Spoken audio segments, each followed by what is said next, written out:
Making requests in Spanish, por se la vi. The ability to tell people what to do, provide instructions, ask people to do things is a very important skill for the workplace. Notice that even in English, making requests hinges on the verb. If you look at the 4 examples that are offered, speak more slowly, please, call the technical department, request your invitation here, come and save money. Notice that the verbs are in yellow.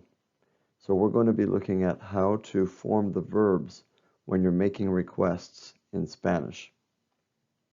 You'll need to remember the yo form of the verb types that we have studied, whether they're AR ending verbs, ER ending verbs, or IR ending verbs, because you typically use the yo form, the form that goes with yo, and you're going to take off that O and replace it with the right ending.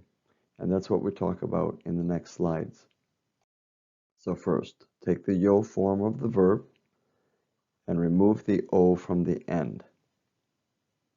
Then, if you're using an AR verb, once you've taken off that O, you're going to add an E for the usted form.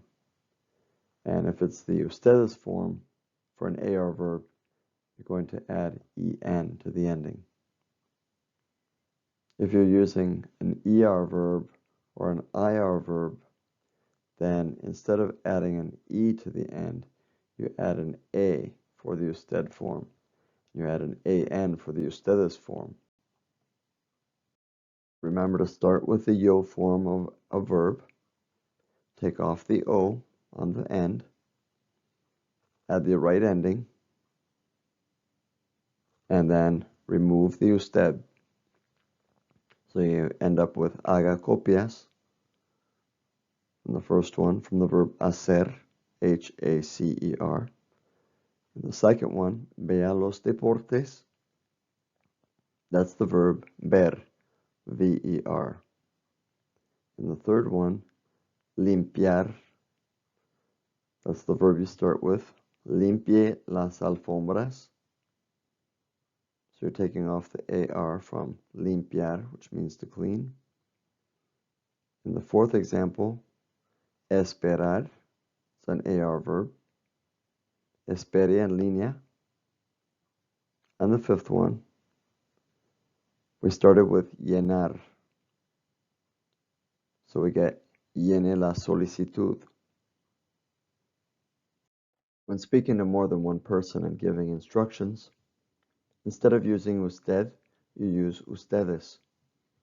All of the examples on this particular slide use ustedes as the subject. Remember that when you're giving instructions or making requests or suggestions, to remove ustedes from the sentence. The first one, vengan por acá. Maybe you remember that venir is the verb to come. You're taking the yo form, which is vengo, take off the O, add an because you're using ustedes as the subject, and you have vengan por acá. In the second example, we're using the verb preparar, preparen la comida.